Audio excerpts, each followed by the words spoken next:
Extraordinary minds are able to update their system of living. They're able to bend reality. But remember guys, your mind's hardware and software are interconnected. So it must be revised or upgraded at the same time. Now this leads us to the fifth law of extraordinary life, which is upgrade your systems of living. Now you can do this by a 3-step approach. First, discovering. Second, refreshing.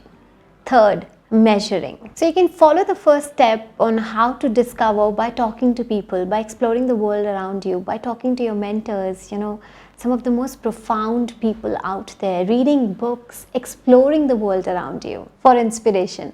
Think of it this way. Your systems of living are like an app which is supposed to help you, that are designed to help you in achieving certain goals and solve specific problems. Now, if you remember, I had told you that your systems of your living are nothing but your habits, because those are the patterns that you follow that helps you, achieve the goals that you've set for yourself. Now, if one of your habits, which I think you can now relate, is very similar to like an app.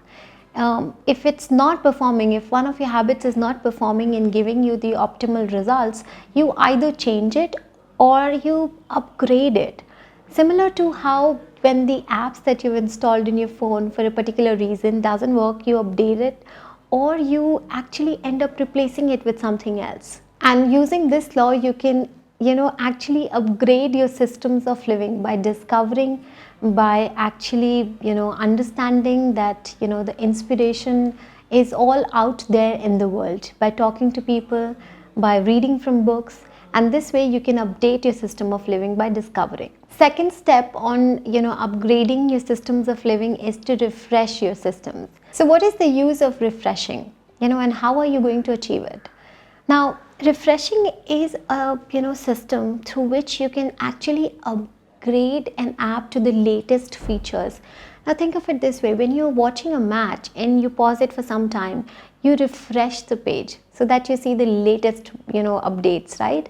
Refreshing is a very sort of essential thing in upgrading your life to the next level. And the third and the last step is to measure how your systems are performing, how effective your system of living is. That is, how effective your habits are, and are they, performing, to give you optimum results. And you can use various, tools like calendars, like applications on, how to measure, the effectiveness of your habits. That is the, system of your living.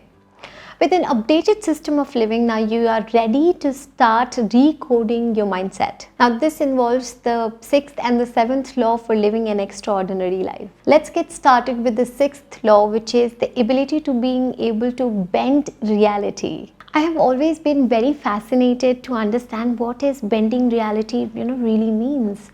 And, when I understood, it gave me such a, beautiful insight. So bending reality really means that you can hold on to your exciting goals for the future while keeping your happiness firmly rooted in your present. Bending reality is a term that is defined by being in complete alignment with your future goals and present state of well-being, to achieve a sense of overall ease, in which opportunities come to you in a very ready manner. Opportunities come to you readily. Now think of it this way: if we didn't have goals or dreams about the future, if we didn't have plans for the future, how will you move forward in life? You will have no motivation. You will just be living here in the present, satisfied with your current state and situation, and not having any motivation to, pull you forward to the future. That is why motivation is one thing that is very essential for goals, because goals pull people towards the future. And because bending reality talks about being in complete alignment with your future goals and present state of well-being, it is extremely desirable by us because it talks about both the journey and the destination. It allows people to appreciate both the journey, which is, being firmly rooted in your present, being happy in your present state, and the destination, which is your future goals. Okay, so those were the law number 5 and 6. Now moving on to the law number 7, the law of discipline. We will talk about it in the next video.